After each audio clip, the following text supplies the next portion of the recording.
Kuringana na riboti irerekereirio ni minista wa Gukinyiria Jo Mucheru, itanya ria thirikari ya kwandikithia andu mirioni 40 rikirie gukinyanira, tondu riu andu mirioni 38 nio mandikithitio. To date we have almost 38 million people registered. By 1 week the lines dried out almost immediately.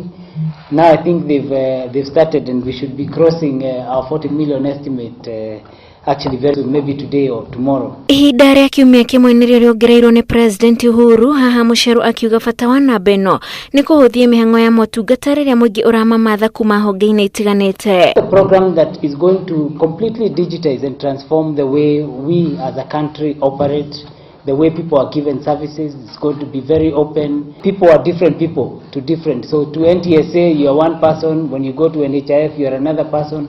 We're going to have an individual, and as government we're going to be able to take care of everybody. Mwena wa Nyeri wiyandikithia uyu no urathi na mbere ona gutuika haria mekwiyumiritie ni anini otamia ingi ya bururi. Andikithia makiuga nginyagia umuthi gicunji kia 82 harĩ 100 nio meyandikithitie. Shesheni ya Railways muji wa Nairobi andu 800 nio makoretwo makiyandikithia o muthenya. Tangu rais aongeze muda wa register huduma namba tangu Monday this week, at least namba imekuwa ikiongezeka zaidi. Kwa siku tunarejesta watu kama 400 hivi. Ona kwa kaunti ya Machakos sesheni ino andikithania maruga mandikithiti o andu 20 tu. Tangu tulikuwa tunarejesta watu kama 150 kwa kituo hiki peke yake. Sasa hivi tunarejesta watu 50, 40.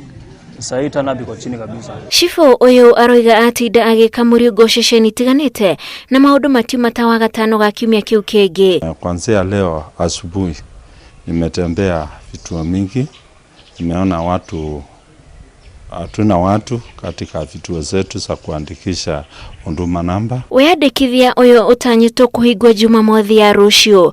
Ngiribotera Inooro TV, njitagwo Wanjiku wa Kimani.